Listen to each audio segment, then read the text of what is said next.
All right, Spurs absolutely railed the Kings 139 to 122.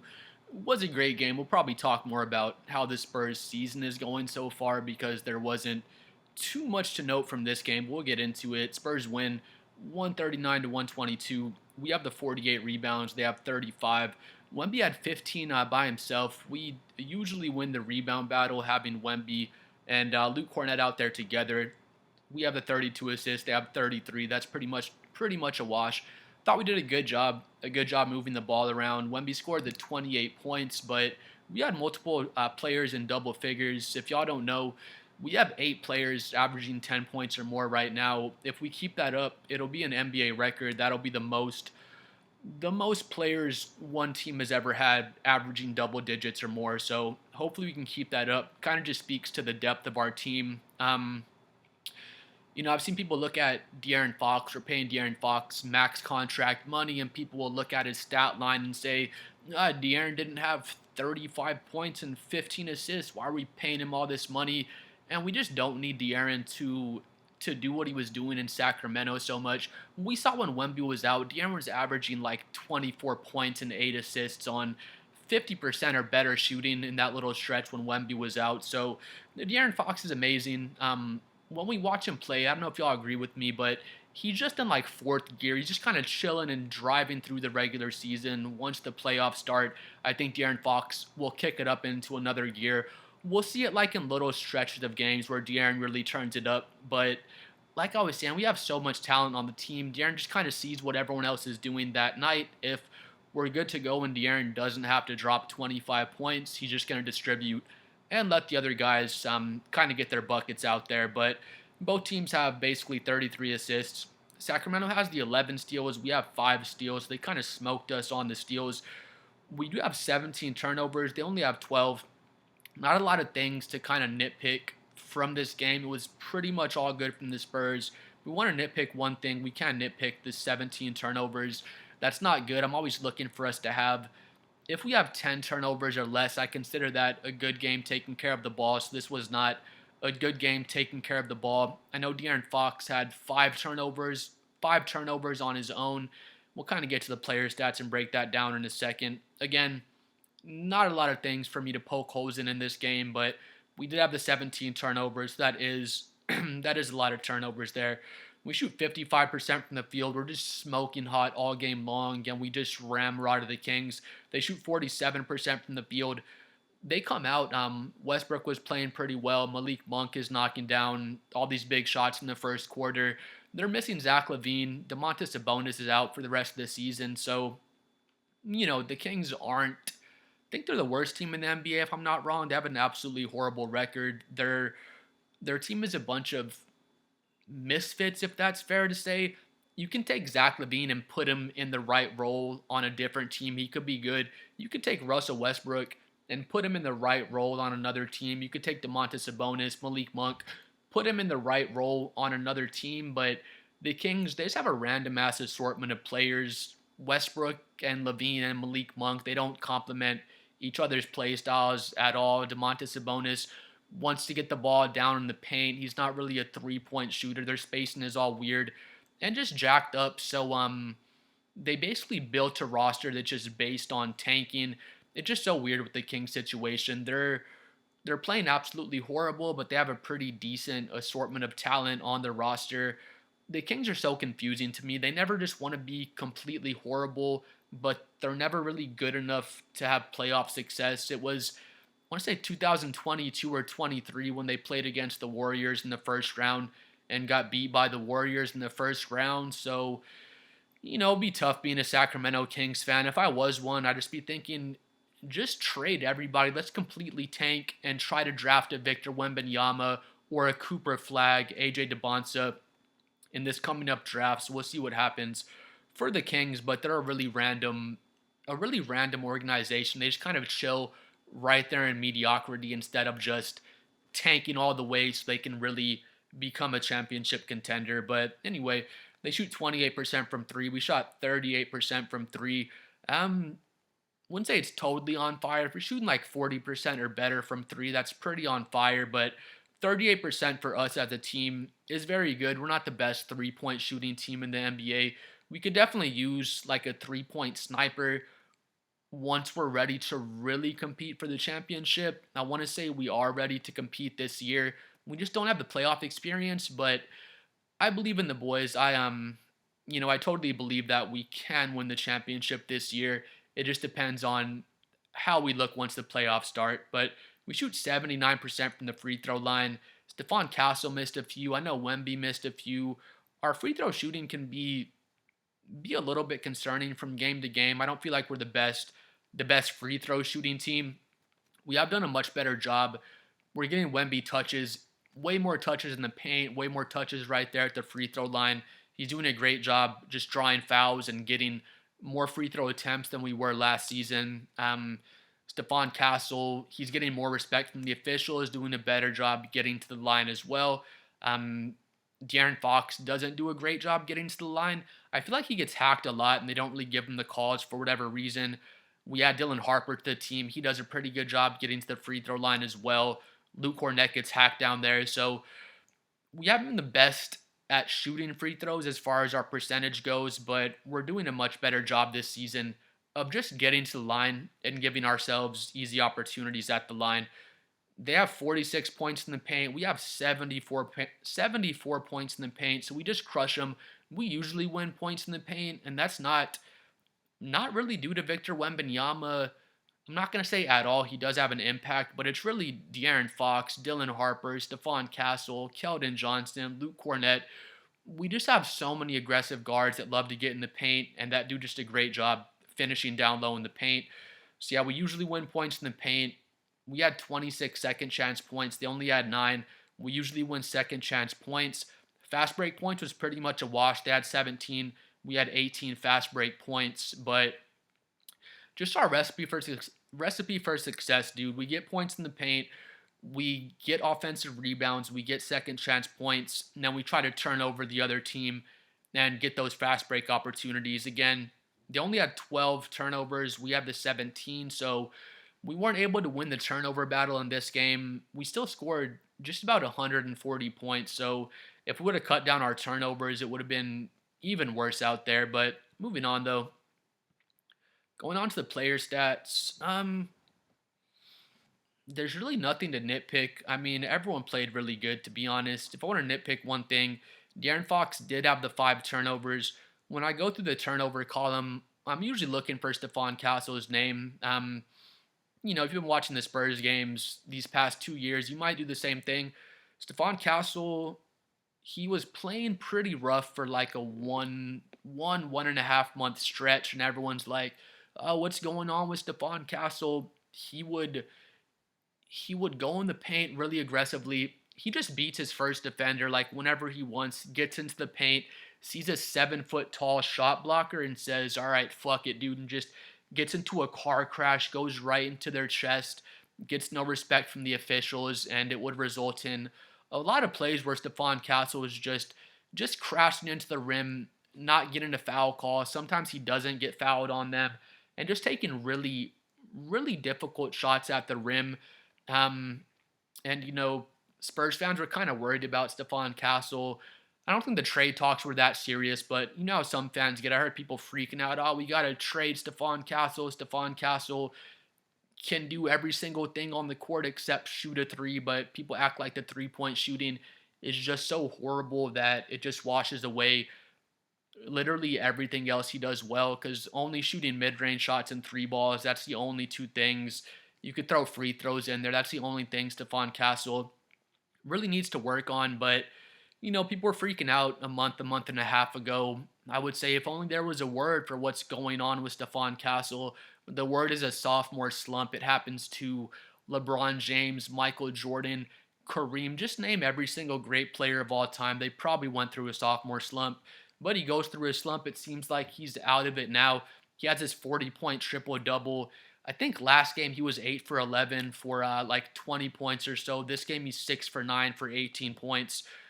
He has the 8 rebounds as well, 3 assists.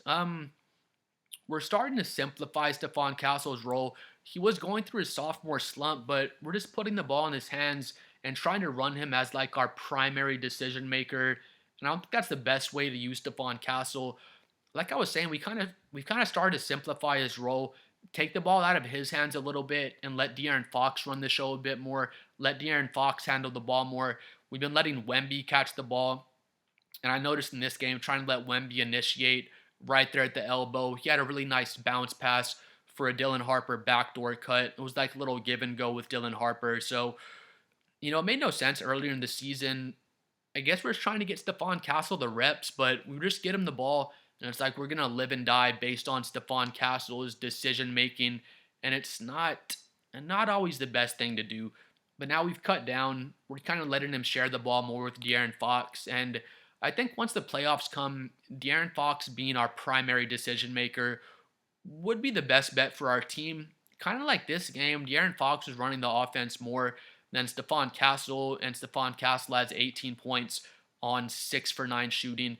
I like Steph to get, anywhere from like 9 to 14 shots right around there. He only takes 1 3. He does miss that 3, but it's all good.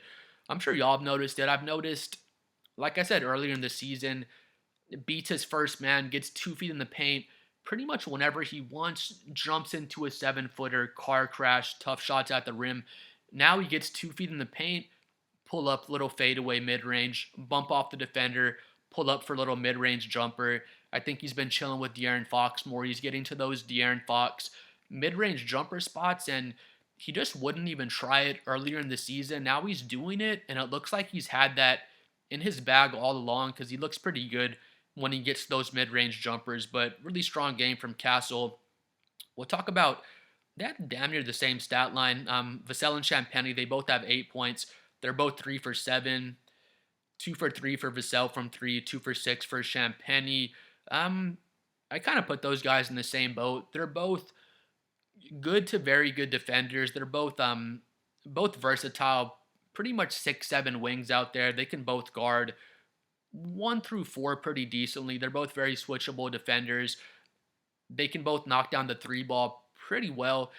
The thing with me, it'll be if Vassell is off from 3, then Champagnie's probably not off from 3 that game as well, and vice versa.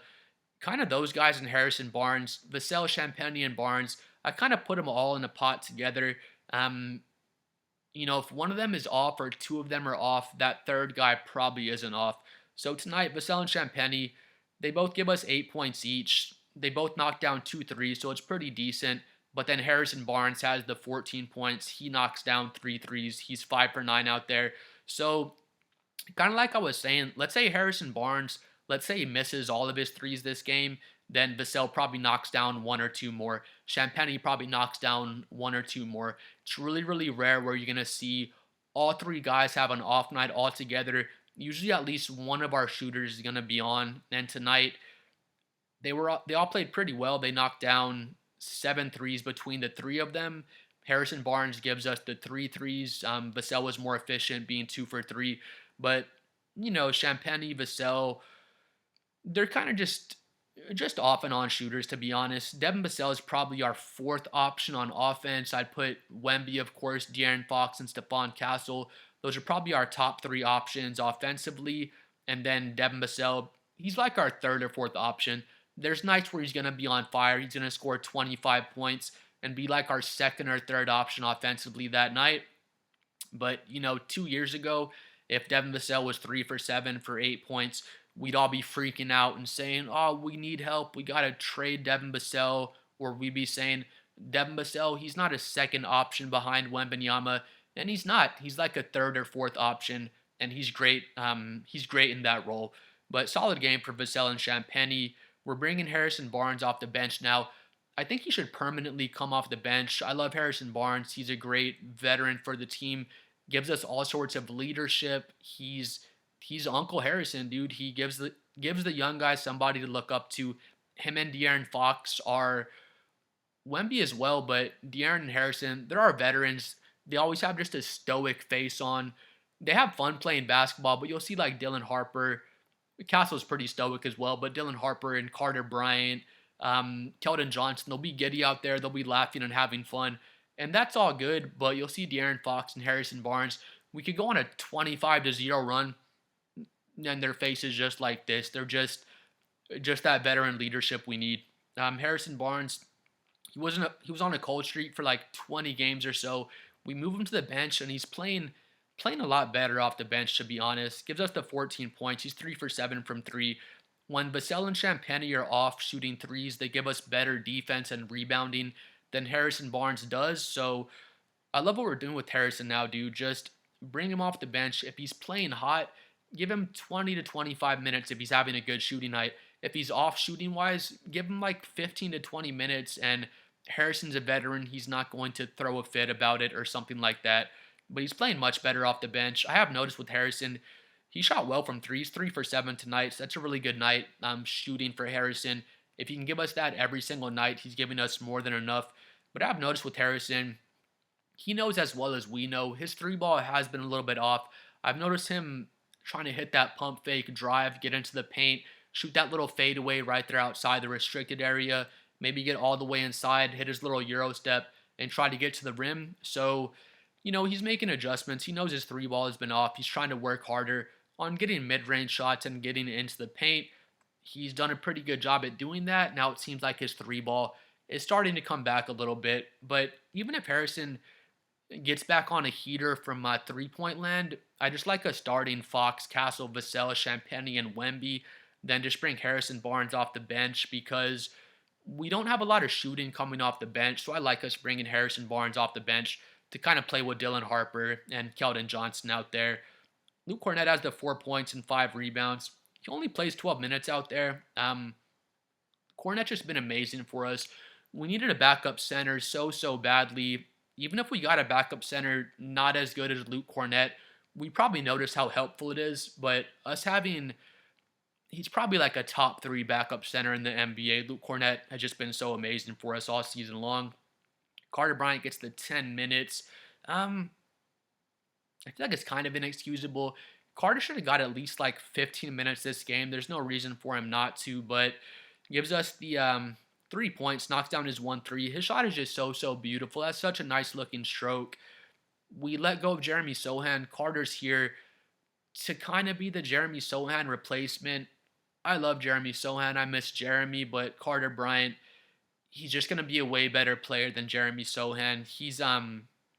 He can pretty much guard 1 through 4 already. He's an amazing, versatile defender. All he needs defensively is just more and more reps, dude. Just learn where to be, how to be in the right place at the right time. And when he is in the right place at the right time, he's in the passing lanes. He's blocking people's shots off the backboard, just making all sorts of incredible plays.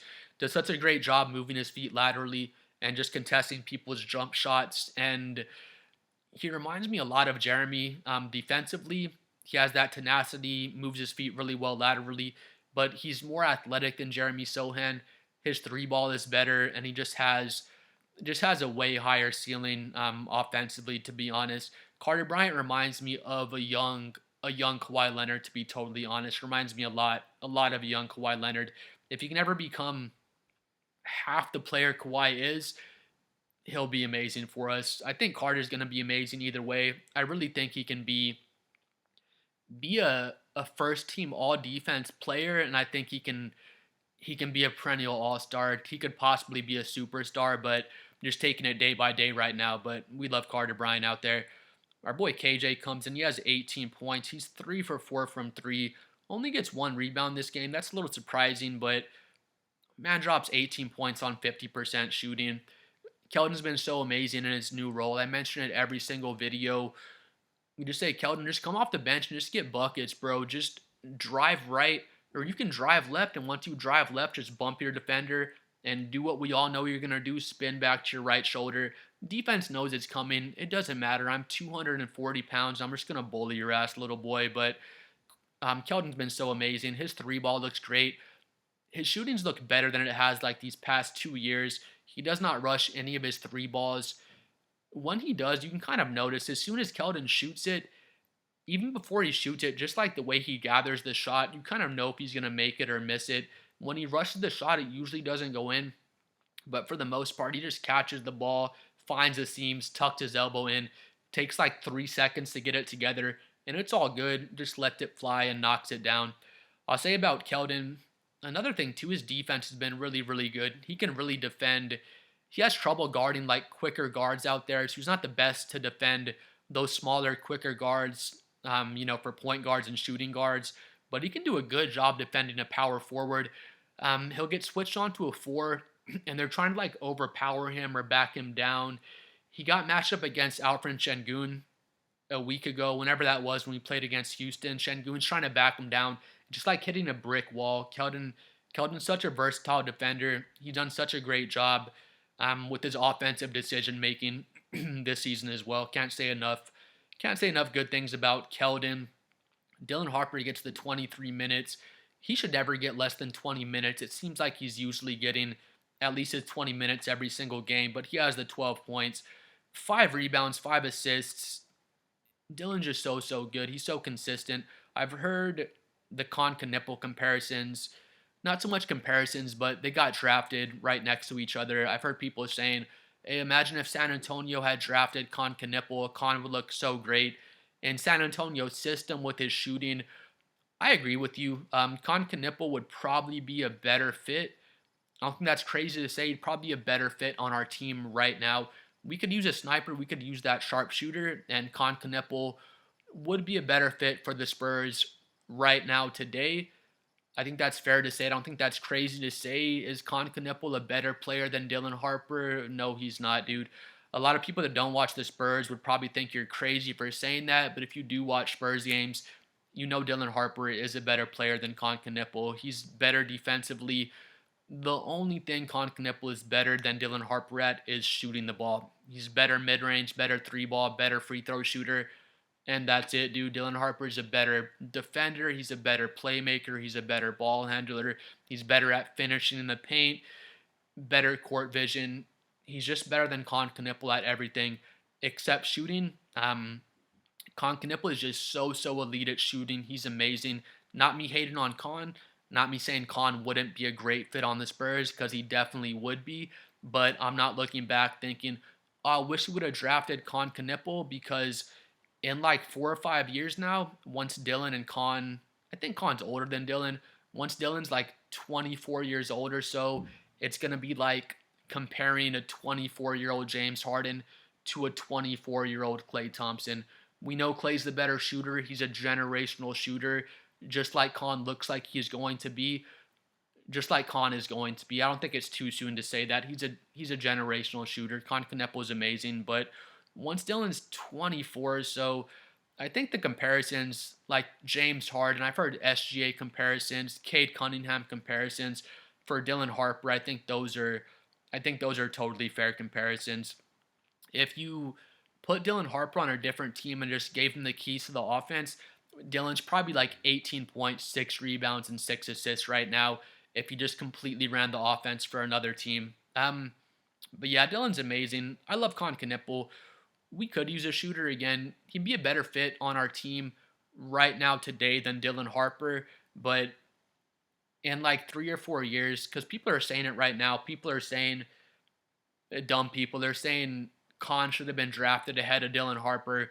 Con's a better player than Dylan Harper, and it's just not true, dude. Moving on, De'Aaron Fox was great out there. He has the 18 points, 7 for 11 from the field, 5 assists, the 2 rebounds, 1 steal. Again, he has the 5 turnovers. De'Aaron can be a little bit turnover prone from time to time, but not as turnover prone as Stephon Castle. I said earlier, once the playoffs start, I think De'Aaron's going to be a way better option to be our primary playmaker and kind of do things just like we did this game. De'Aaron Fox is running the show more than Stephon Castle, maybe this much more, but it's kind of a yin and yang thing. Just go back and forth between each other, almost like LeBron and Kyrie. LeBron wasn't running the entire show. They kind of go back and forth and kind of share the ball and share the playmaking responsibilities between each other. With that being said, I kind of mentioned it earlier. I feel like we're just trying to live and die based on Stephon Castle early in the season, and we were just unnecessarily trying to put the whole offensive load on Stephon Castle's shoulders, and now we're kind of starting to share the ball more between De'Aaron Fox, Dylan Harper, and Stephon Castle, and it's just unfair to Stephon Castle to try to ask him to to go out there and be Chris Paul and run the entire offense through him, because that's just not really what he is right now. With that being said, though, I always bash on Stephon Castle when he has those high turnover games. So, De'Aaron Fox had the 5 turnovers. It wasn't good. He had some careless turnovers out there, but he still had a very good game. Other than that, I'd love to see that, honestly. De'Aaron with 11 shots, Castle with 9 shots. They both score 18 points. De'Aaron has the 5 assists. Castle has the 3 assists. I feel like the way they shared their ball handling duties was pretty much perfect this game. Then Castle has the 18 points on 9 shots, the 8 rebounds, 3 assists, 1 block. Just all NBA level defense, just like he has every single game. It's tough. Stephon Castle, he might be our second best player already, to be honest. I feel like it's so tough. It's so close. I want to say Stephon Castle probably impacts the game more than De'Aaron Fox, just with what he does defensively. But when Victor Wembanyama was missing, Stephon Castle wouldn't have been able to do what De'Aaron Fox did for us offensively. Because I mentioned it earlier, but when Wemby was out those 10 games, however long it was, De'Aaron Fox was averaging like 24 points, 8 assists on 50% or better efficiency. We all remember he was just incredible at that time. De'Aaron Fox, he's not out there trying to prove himself to the Spurs fans or say, hey, I'm earning my money, guys. Look at this 25 points I score every single night. I've noticed it. Let me know if you noticed it as well. But De'Aaron Fox, he's not in 6th year. He's like in 4th year or 5th year. Once the playoffs start, I think we'll see a whole nother version of De'Aaron Fox. So I'm excited to see that once we get to that point. But yeah, just an amazing game for all the boys, to be honest. Moving on, the Western Conference standings. We're 9-1 these past 10 games. We're on a 7-game win streak at this point. We have Detroit coming up next. We are 2 losses behind OKC, and we're 4 wins behind OKC. So we can definitely walk down OKC. I think we're a better team than OKC. If we match up against OKC in the playoffs, they will be favored over us, and rightfully so. They have the playoff experience. They are the defending champions, and that means a lot. If you look at our team, we have everything we need to win a championship other than playoff experience. And if we're able to just run it off and win the championship this year, nobody's going to be saying that we're too young, because we would have done it at that point. OKC last year, everyone was saying OKC's too young, and they were able to go on and win it all. I feel like we're pretty much where OKC was 2 years ago. They had just locked up their first number 1 seed. SGA, I think that was his first season 2 or 3 years ago where he averaged 30 points that season. And people were saying about OKC, kind of like what people are saying about us. OKC has all the pieces right now. They're built to win a championship. They just don't have the playoff experience. They wrapped up the number 1 seed 2 years in a row, got knocked out in the Western Conference Finals both years, I believe, and then they finally went on to win the championship. So I think we have everything it takes to win the championship, other than playoff experience, and it's definitely a factor, but we'll see how big it factors in once you make it into the playoffs. Right now, we would match up against Phoenix in the first round. We're going to smoke Phoenix in 5 or 6 games if that happens. If we match up against Golden State, we're going to smoke Golden State in 5 or 6 games as well. I'd be more scared of Golden State than Phoenix, because Steph Curry just wrecks us when we play him. I don't want to see Minnesota in the first round. We can beat Minnesota. If we matched up against them in the first round, we should beat Minnesota. I hate to say this as a Spurs fan. If Minnesota knocked us out, if they beat us in like 7 games in the first round, I'd be really, really disappointed. But I wouldn't be surprised. Minnesota would be a really, really tough matchup for us, and I'm really hoping we avoid them in the first round. We can beat Minnesota. I'm not saying we would be favored. I think we'd be favored if we played Minnesota, but it would remind me of what happened last year where Houston was the number 2 seed. They played against Golden State at the number 7 seed, and they lost to Golden State in 7 games in that series. So I really don't want to see Minnesota. Just being totally honest, hopefully we don't have to see them. We, of course, can still beat them in the first round, but that's the main matchup I want to miss. I'll take anyone else. Give me Houston, LA, Phoenix, Golden State. The Clippers are scary as well. I don't really want to see the Clippers, but I'll take any of those teams over Minnesota. So, yeah, we're ducking that smoke. I'm not gonna lie. I hope we can duck that smoke. But if we have to play Minnesota, we can beat them. But that's the scariest matchup for me right now. But please like and subscribe. I'm trying to hit 7 million subscribers. Let me know what you thought about our win against the Kings. It is the Kings, but we're looking good out there. Please like and subscribe. We'll see y'all next time. Peace out, bro.